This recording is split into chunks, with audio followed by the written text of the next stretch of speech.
ओम शांति। आज 25 अप्रैल 2022 है और आज के अव्यक्त इशारों में बाबा हमें तीव्र गति से जाने के लिए हमें क्या करना है वो बता रहे हैं।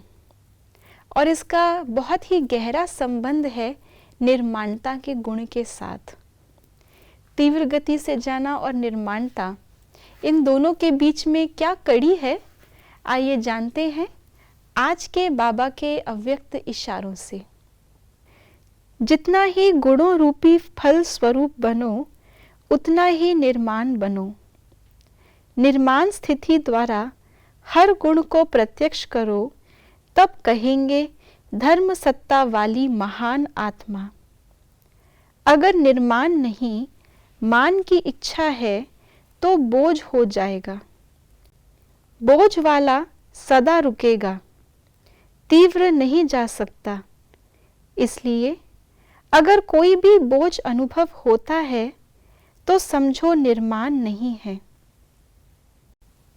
तो आज बाबा ने कहा कि अगर हमें धर्म सत्ता वाली आत्मा बनना है और वर्तमान तीव्र गति से आगे जाना है, तो दोनों ही बातों के लिए एक बात कॉमन है और वो है सर्व गुणों से संपन्न बनना और निर्माण बनना।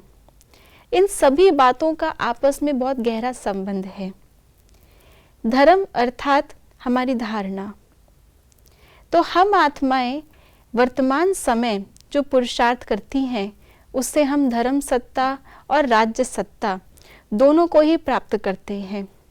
राज्य सत्ता अर्थात रॉयल, जिसके पास सारे अधिकार है, जिसको सभी से मान प्राप्त होता है, और उसका आधार है हमारे अंदर की धारणा। तो जितना ज़्यादा हम गुणों को धारण करते जाएंगे, तो जैसे एक वृक्ष होता है, जब वो सारे फल धारण कर लेता है तो वो अपने आप विशाल बन जाता है, झुक जाता है, और उसको झुकता हुआ देख करके उसकी कोई निंदा नहीं करता, उसका कोई फ़ायदा नहीं उठाता, लेकिन उसको बहुत सम्मान करते हैं और उसके फलों को भी उपयोग करते हैं। अगर हमारे अंदर गुण हैं, इसका मतलब है गुणों की धारणा हमने की हुई है, तो नेचुरल सी बात है हमारा भी वो जो फलदायी स्वरूप होगा वो दूसरों को अहंकार की नहीं लेकिन निर्माणता, सामने से झुके हुएपन की अनुभूति कराएगा। और जो निर्माण होता है उसको सभी मान देते हैं, और वो जो फल दूसरों को देता है उसको लोग उपयोग भी करते हैं।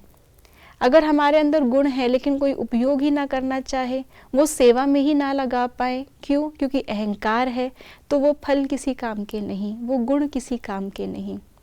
दूसरा बाबा ने कहा कि जिसके अंदर मान की इच्छा होती है वो हमेशा कोई ना कोई मन पे बोझ लेके घूमता है।